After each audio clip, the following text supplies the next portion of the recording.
মোহাম্মদ ইউনূস সরকারের সঙ্গে সহযোগিতা না করতে দেশের সেনাবাহিনীর প্রতি আহ্বান জানালেন বাংলাদেশের সাবেক প্রধানমন্ত্রী শেখ হাসিনা। জেনারেল ওয়াকারের সাথে এখনো তারেক সিদ্দিকী বা শেখ হাসিনার যোগাযোগ আছে, এখনো ইন্ডিয়ার ইন্টারেস্ট দেখছে। শেখ হাসিনা পুত্র সজীবদের জয়, তিনি বলেছেন যে ফেরত নিয়ে প্রহসন তৈরি হয়েছে। ডক্টর ইউনূস সরকার তিনি পরিকল্পিতভাবে মিথ্যা প্রচার করছেন। তারা ভারত এবং আমেরিকাকে কেন্দ্র করে দুটো ঘটনা এবং দুটো ঘটনাই খুবই গুরুত্বপূর্ণ। দুটো ঘটনার সঙ্গে শেখ হাসিনা এবং ডক্টর ইউনূসের সংযোগ রয়েছে, বাংলাদেশের সার্বিক অবস্থার সংযোগ রয়েছে। শেখ হাসিনাকে নিয়ে ভারতে কি হচ্ছে, শেখ হাসিনাকে নিয়ে যুক্তরাষ্ট্র কি বলল? এই সুদখোর মোল্লা ইউনূস এ জানে না ইতিহাস। ভারতবর্ষ শেখ মুজিবকে শেল্টার দিয়েছে। ভারতবর্ষ এর আগে মুজিব সাহেবের পুরো পরিবারকে শেল্টার দিয়েছে। দড়ি পড়তে হবে। আমি আজকে বলে গেলাম এই রাজাকারের নাতিদের অবস্থা কি হয় শুধু দেখতে থাকুন। নরেন্দ্র মোদী এবার চাপের মধ্যে রয়েছেন। সেই নরেন্দ্র মোদীকে এবার চোর সম্বোধন করা হয়েছে পার্লামেন্টে। এই শুভেন্দু অধিকারীকে এবার জুতা পেটা করা হয়েছে। শাস্তি পেতে শুরু করেছে ভারতের সেই সব ব্যক্তিরা যারা বাংলাদেশকে ব্যর্থ করার এক নীল নকশা এঁকেছে। আসসালামু আলাইকুম দর্শক, বর্তমানে বাংলাদেশের পরিস্থিতি এবং রাজনৈতিক শৃঙ্খলা কি, তাই আলোকে আপনাদের সামনে বেশ কিছু গুরুত্বপূর্ণ ভিডিও নিয়ে হাজির হয়েছি। সেই ভিডিওগুলো দেখলে আপনারা রীতিমতো অবাক হয়ে যাবেন। তাই আমি আর দেরি না করে চলে যাব মূল ভিডিওতে যাওয়ার আগে যারা আমার চ্যানেলটি সাবস্ক্রাইব করেছে তাদেরকে অসংখ্য ধন্যবাদ।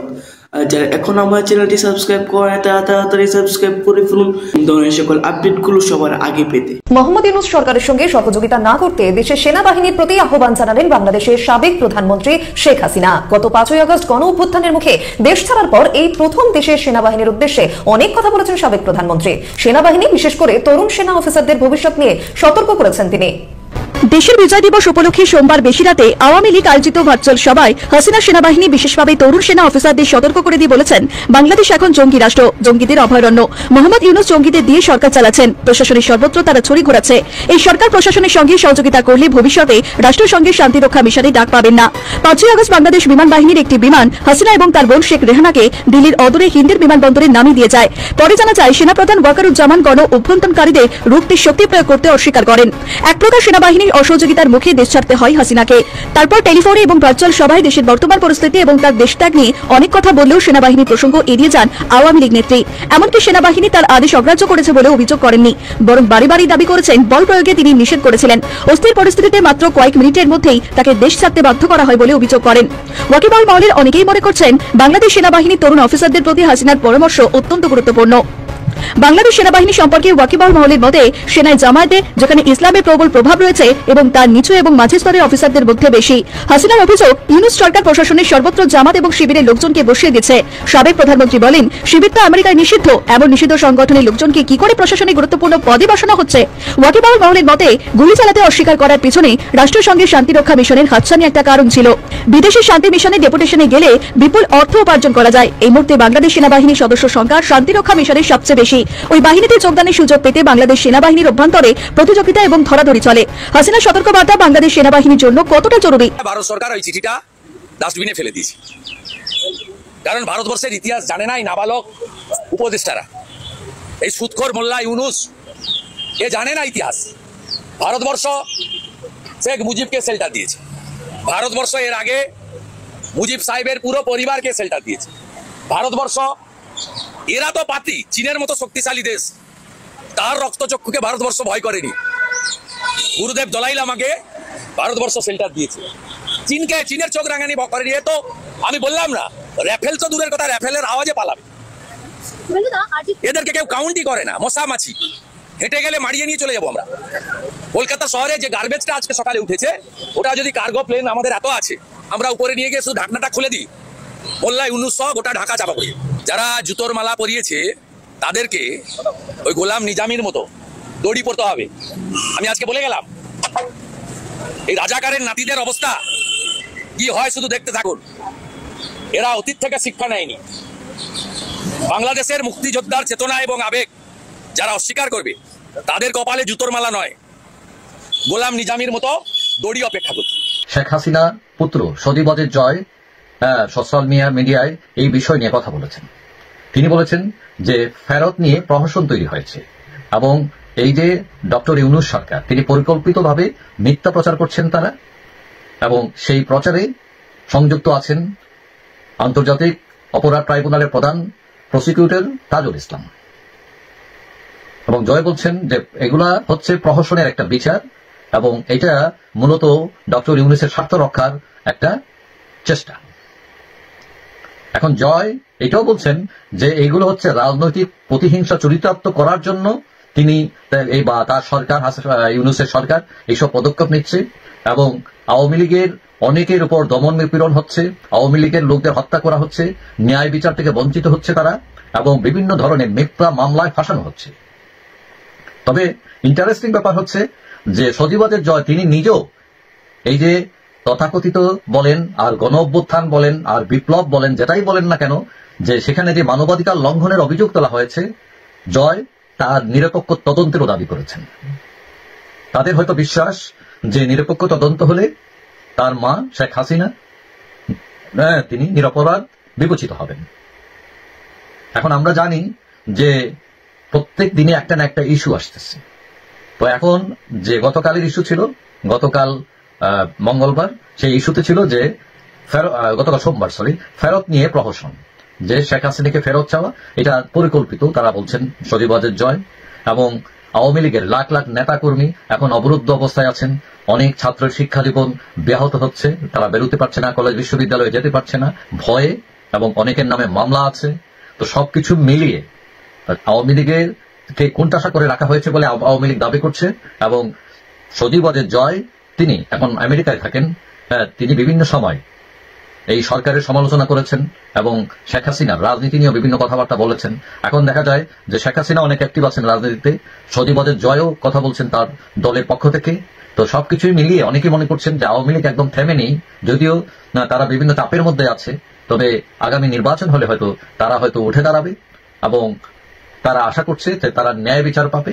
তবে কথা যেটাই হোক না কেন, যে কেউ যদি অপরাধী হয় তার বিচার করা রাষ্ট্রের দায়িত্ব, এবং সে যে দলেরই হোক। ভারত এবং যুক্তরাষ্ট্রের সঙ্গে দুটো বড় ঘটনা ঘটে গেছে এবং দুটো ঘটনার সঙ্গেই একটার সঙ্গে সরাসরি প্রত্যক্ষভাবে শেখ হাসিনাকে নিয়েই ঘটেছে একটা ঘটনা, একটার সঙ্গে তিনি জড়িত, আরেকটার সঙ্গে পরোক্ষভাবে শেখ হাসিনা জড়িত। প্রথমেই বলি ভারতের কথা। ভারতে বাংলাদেশ সরকারের কাছ থেকে মৌখিকভাবে শেখ হাসিনাকে প্রত্যর্পণ করানোর ব্যাপারে ভারতের পররাষ্ট্র মন্ত্রণালয়কে জানানো হয়েছে।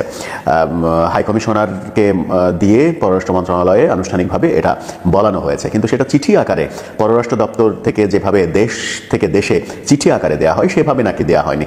যেভাবেই দেয়া হোক, আনুষ্ঠানিকভাবে ভারতকে বলা হয়েছে শেখ হাসিনাকে ফেরত পাঠানোর জন্য। ভারতের পররাষ্ট্র মন্ত্রণালয়ের মুখপাত্র সংবাদ সম্মেলন করে সেটা স্বীকারও করেছেন যে বাংলাদেশ থেকে আনুষ্ঠানিকভাবে এরকম একটা প্রস্তাবনা দেয়া হয়েছে। কিন্তু মজার ব্যাপার হচ্ছে, পরবর্তী সেই কথা বলার পরে তাকে যখন প্রশ্ন করা হয় ভারতের অবস্থান কি, তখন পররাষ্ট্র মন্ত্রণালয় থেকে জানানো হয় নো কমেন্টস, অর্থাৎ শেখ হাসিনার এই ব্যাপারে ভারত কোনো কমেন্টস করতে চায়নি। নো কমেন্টসই কি এক ধরনের বার্তা দেয় না, সেটাই এখন আলোচনার বিষয় হতে পারে। নো কমেন্টস অনেক বার্তা দিতে পারে। সার্কামস্টেন্সেস যদি বিবেচনা করা হয়, সার্বিক অবস্থা যদি বিবেচনা করা হয়, তাহলে নো কমেন্টসের ব্যাখ্যাটা এরকম আসতে পারে যে তুমি চিঠি দাও আর যাই দাও, আমরা কেয়ার করলাম না, এরকম ব্যাখ্যা আসতে পারে। আবার আর একটা ব্যাখ্যা, সহজ সরলভাবে ব্যাখ্যা আসতে পারে যে এই ব্যাপারে আপাতত আমরা হ্যাঁ না কোনো কিছুই বলতে চাচ্ছি না, মন্তব্য করতে চাচ্ছি না।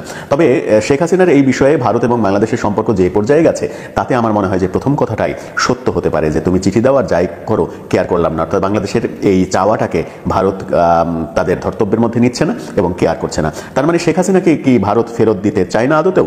ঘটনাক্রমে তাই মনে হয় যে শেখ হাসিনাকে ভারত ফেরত দেবে না, বাংলাদেশ যত ধরনের পদক্ষেপই গ্রহণ করুক না কেন। বাংলাদেশ তার প্রথম পদক্ষেপ গ্রহণ করেছে, শেখ হাসিনাকে ফেরত চেয়েছে আনুষ্ঠানিকভাবে, কিন্তু সেই ব্যাপারে ভারত টু শব্দটিও করেনি। যখন ভারত টু শব্দটিও করলো না, তখন আজকে ভারতের পররাষ্ট্রমন্ত্রী, বিদেশমন্ত্রী যাকে বলা হয়, জয়শঙ্কর, তিনি আমেরিকা সফরে চলে গেছেন। 6 দিনের আমেরিকা সফরে তিনি গিয়েছেন এবং সেখানে বাংলাদেশ প্রসঙ্গে আলোচনা হবে বলেও ভারতের বিভিন্ন গণমাধ্যম বলছে। জয়শঙ্কর যখন আমেরিকায় গিয়েছেন, তখন গতকাল বাংলাদেশে একটা বড় ঘটনা ঘটেছে। কি ঘটনা ঘটেছে? আমেরিকার নিরাপত্তা উপদেষ্টা জ্যাক সুলিভান, তিনি বাংলাদেশের প্রধান উপদেষ্টা ডক্টর মোহাম্মদ ইউনূসকে ফোন দিয়েছেন। ফোনে তাদের দীর্ঘক্ষণ কথা হয়েছে। জয়শঙ্কর যখন আমেরিকার পথে, তখন সুলিভানের এই ফোন ত্রিপক্ষীয় সম্পর্কের ব্যাপারে কোনো বার্তা দিল কিনা সেটা গুরুত্বপূর্ণ একটা ব্যাপার। শোনা যাচ্ছে যে এই ফোনে জ্যাক সুলিভান বাংলাদেশে মানবাধিকারের সংকট এবং মানবাধিকার যেন ঠিক রাখা হয় সেই ব্যাপারে তাগিদ দিয়েছেন ডক্টর ইউনূসকে। জেনারেল ওয়াকারের সাথে এখনো তারেক সিদ্দিকী বা শেখ হাসিনার যোগাযোগ আছে। এখনো ইন্ডিয়ার ইন্টারেস্ট দেখছে, যেহেতু ইন্ডিয়ার সাথে যারা কাজ করতেছে তাদেরকে এখনো সরাচ্ছে না। একটা ছোট্ট একটা প্রুফ দেখাবো, এটা যদি আপনি প্রুফ মনে করেন করতে পারেন। সেটা হচ্ছে, আপনারা সবাই কয়েকদিন আগে যে বিডিআর পিলখানা নিয়ে যে আমরা যখন বিভিন্ন কথাবার্তা বলছি, আপনি একটা ভিডিও দেখেছেন যেখানে ক্যাপ্টেন তানভীর হায়দার নূরের ওয়াইফ তাসনুভা ভাবি, উনি বলছেন যে আমি যখন ওখানে ছিলাম তখন হিন্দি ভাষাভাষী লোক তার কাছে এসেছিল, ওর বাসায় এসেছিল এবং হিন্দি ভাষায় কথা বলছিল। This is very important. Hindi ভাষায় কারা কথা বলে? ভারতের লোকজন কথা বলে। সো এটার সাথে যে যখন সামনে কমিশন হবে তখন এই জিনিসগুলো উঠে আসবে, ভাবি সাক্ষী দিবে ওখানে। এবং হিন্দি ভাষীর লোক শুধু একটা না, এটা মাল্টিপল সাক্ষী আছে, এটার মাল্টিপল ভিডিও ক্লিপ আছে যে হিন্দি ভাষায় কথা বলতেছে, এগুলো সাক্ষী আছে। আমি বিশ্বাস করি এই জিনিসগুলো আছে, সিসি ফুটেজ যেগুলো জমা দিয়ে হয়েছিল ওগুলো গায়েব হয়ে গেছে, বাট এগুলো কারো না কারো কাছে আছে, এগুলো সামনে আসবে। এই তানভীর ভাবির ছেলেটা গত অক্টোবরে আইএসএসবি দিয়েছে, 5ই অক্টোবর তার আইএসএসবি ছিল, কিন্তু 3rd অক্টোবর তাকে তার কিছু আর্মি শুভানুধ্যায়ী কোর্সমেট, আমি এখানে নাম বলবো না, তারা কনফার্ম করে দিচ্ছে যে আপনার ছেলে, আপনি যেহেতু ভাবি একটা কনক সার্ভারের কাছে ইয়া দিয়েছিল, একটা লাইভ করেছিল, যে কনক সার্ভারকে বলেন যে একটা গ্রিন কার্ড দিয়ে দিতে আইএসএসবির 3 তারিখে, তখনও কিন্তু আইএসএসবি শুরু হয় নাই। এখন উনি 3 তারিখেই জানে যে তার ছেলে আইএসএসবিতে থ্রু হবে না। তাকে নাম্বার অফ টাইম ভাবি এজির কাছে অ্যাপ্লাই করেছে, এই যে 5ই আগস্টের আগেও করেছে, পরেও করেছে, বাট তাকে কোনো কোঅপারেশন করা হয় নাই। কিন্তু যেদিন উনি ফোন করে লাইভে সাংবাদিকদের কাছে বলেছে যে পিলখানা ওখানে হিন্দি ভাষার কথাবার্তা আমি শুনেছি, এর পরের দিন ব্রিগেডিয়ার জেনারেল এহসান স্টাফ, জেনারেল ওয়াকার স্যারের স্টাফ, সে ফোন করেছে ভাবিকে, ফোন করে বলেছে, ভাবি আপনার কি লাগবে, ছেলের আইএসএসবি, টাকা পয়সা, যত কিছু যত ধরনের সমস্যা আছে, everything will be solved. So ভাবির এখন খুব সুবিধা হয়েছে না, ওনার সমস্ত প্রবলেম সলভ হয়ে যাবে। এবং জেনারেল ওয়াকারের সাথে দেখা করে যাওয়ার জন্য বলেছে ব্রিগেডিয়ার এহসান। সো এটা থেকে আপনি কি যোগসূত্রটা পাচ্ছেন? যখনই উনার কোনো সমস্যার সমাধান সেনাবাহিনী করতেছে না, যেই ভারতের এগেনস্টে উনি কথা বলছে, সাথে সাথে জেনারেল ওয়াকারের স্টাফ চলে যাচ্ছে ভাবির কাছে যোগাযোগ করতেছে যে আপনার কি কি সমস্যা আছে, সব সমস্যার সমাধান হয়ে যাবে, ছেলের আইএসএসবি হয়ে যাবে। এ থেকে আপনি কি ডিরেকশন টানবেন? ডিরেকশন একটাই, এতদিন আমরা যে দেখতেছি যে এই কমিশনগুলা সরকার করতে দিচ্ছে না, এর পিছনে যে ভারতীয় হেজিমনি আছে এবং General Waker is part of it. Clear. পরবর্তীতে ভাবি আরো বলেছে যে একটা গ্রুপের সাথে গিয়েছিল আমাদের আইন উপদেষ্টা আসিফ নজরুলের সাথে দেখা করার জন্য। He was very reluctant even to look at her. হ্যাঁ আমি কি বলছি আমি শুনছি, but body language everything was very, উনি ভারতের কথা বলছে দেখে উনি অস্পৃশ্য হয়ে গেছে। সো ইনশাল্লাহ এই সামনে যে জেনারেল ফজলুর রহমান স্যার কমিশনের ইয়ে হয়েছে, আলহামদুলিল্লাহ, বাট বাকি মেম্বার কারা আছে এটার দিকে আমরা নজর রাখছি। এই মেম্বারগুলো আমাদের জুৎসই হইতে হবে, অথবা এখন রাওয়াতে ইলেকটেড একজন হয়েছে, হক স্যার হয়েছেন, এবং আশা করি এটা নিয়ে আমরা যতদূর পর্যন্ত যাইতে হয়, আমরা রাওয়ার রিটায়ার্ড অফিসাররা এই বিচার পাওয়ার জন্য যতটুকু পর্যন্ত যা হয় আমরা ওই দূর পর্যন্ত যাবো। এবং আমি এখনো জেনারেল ওয়াকার স্যারকে বলবো, তারেক সিদ্দিকী এবং শেখ হাসিনার কথা করে বাংলাদেশের দিকে তাকান। আপনি বাংলাদেশের দিকে তাকাচ্ছেন না। যে নরেন্দ্র মোদী বাংলাদেশকে উত্তাল করার চেষ্টা করেছেন, বাংলাদেশকে অকার্যকর করার চেষ্টা করেছেন, বাংলাদেশকে ব্যর্থ করার চেষ্টা করেছেন, সেই নরেন্দ্র মোদী এবার চাপের মধ্যে রয়েছেন। সেই নরেন্দ্র মোদীকে এবার চোর সম্বোধন করা হয়েছে পার্লামেন্টে। যে শুভেন্দ্র অধিকারী বাংলাদেশের হাই কমিশনে আক্রমণ করিয়েছিলেন, বাংলাদেশের পণ্য রপ্তানিতে বাধা সৃষ্টি করেছেন, বাংলাদেশকে না খাইয়ে মারবেন, সেই শুভেন্দ্র অধিকারীকে এবার জুতা পেটা করা হয়েছে।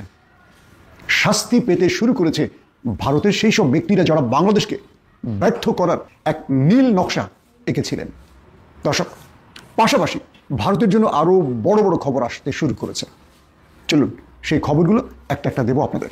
প্রিয় দর্শক, ওপারের দিদির পাশেই থাকা শুভেন্দ্র অধিকারী, অর্থাৎ তৃণমূল কংগ্রেসের সেই শুভেন্দ্র অধিকারী এখন বিজেপি নেতা। তিনি চেষ্টা করেছিলেন পশ্চিমবাংলার কি করে বিজেপিকে শক্তিশালী করা যায়, মানে তিনি মুখ্যমন্ত্রী হতে পারেন মমতাকে হটিয়ে।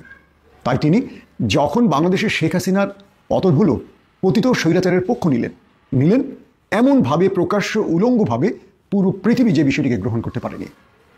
যখন একটা রাষ্ট্রের সাথে আরেকটা রাষ্ট্রের যত শত্রুতাই থাকুক, পররাষ্ট্রনীতি বা কূটনীতির কিছু বিষয় থাকে, ভাষা থাকে, বা কিছু শিষ্টাচার থাকে, যেগুলো একটাও তিনি অবলম্বন করেননি, বরং সেগুলোকে তিনি অবজ্ঞা করেছিলেন। আমাদের আগরতলায় বাংলাদেশের উপ হাইকমিশনে যে অ্যাটাক করা হলো, ভাঙচুর করা হলো, বাংলাদেশের পতাকা পোড়ানো হলো, এটার পেছনে এই শুভেন্দ্র অধিকারী ছিলেন। তিনি ঘোষণা দিয়েছিলেন বাংলাদেশে আলু রপ্তানি বন্ধ হবে, পেঁয়াজ রপ্তানি বন্ধ হবে, বাংলাদেশের মুসলমানদের চিকিৎসা দেওয়া বন্ধ হবে। কি হলো এর পরবর্তীতে? ভারতে মানে পশ্চিমবঙ্গে বিশেষ করে হোটেল ব্যবসায় ধস নেমেছে, নিউ মার্কেট প্রায় অচল হয়ে পড়েছে। যারা পণ্য বিক্রেতা, সেটা পোশাক হোক বা অন্যান্য জিনিস হোক, তারা ব্যবসার হাত গুটিয়ে নিচ্ছে, কারণ বাংলাদেশিরা এখন ভারতে যাচ্ছে না, প্রায় ভিসা বন্ধই বলা চলে। এই পরিস্থিতিতে শুভেন্দু অধিকারী ঘোলা জলে যে মাছ শিকারের চেষ্টাটা করেছিলেন, তিনি পুরোপুরি ব্যর্থ হলেন। কেবল শুভেন্দু অধিকারী নন, তার দাদা, তার বিগ বস নরেন্দ্র মোদীও বড় রকম চপেটাঘাত খেলেন এই যাত্রায়। আগে শুভেন্দু অধিকারীর বিষয়টি আমরা ক্লিয়ার করি। ভারতের এই মুহূর্তে অন্যতম গণমাধ্যম যারা বাংলাদেশের বিরুদ্ধে সবচেয়ে বেশি প্রচার করে, অন্যতম মানি না যে জনপ্রিয়, অর্থাৎ বাংলাদেশের বিরুদ্ধে যে গণমাধ্যমটি সবচেয়ে বেশি মিথ্যাচার করছে, প্রোপাগান্ডা ছড়াচ্ছে, রিপাবলিক বাংলা। সেই রিপাবলিক বাংলার hawker news presenter, comedian, cartoon, সে ময়ূখ, তার অবস্থা কি হলো দেখেন। ভারতের মহারাষ্ট্র থেকে শুরু করে বিভিন্ন জায়গায় বিক্ষোভ হয়েছে। বলা হচ্ছে যে বাংলাদেশে এই আলু পেঁয়াজ রপ্তানিতে বাধা দেওয়ার কারণে কৃষকরা যে আলু এবং পেঁয়াজ উৎপাদন করেছে, এগুলো এখন রাস্তায় নষ্ট হয়ে যাচ্ছে।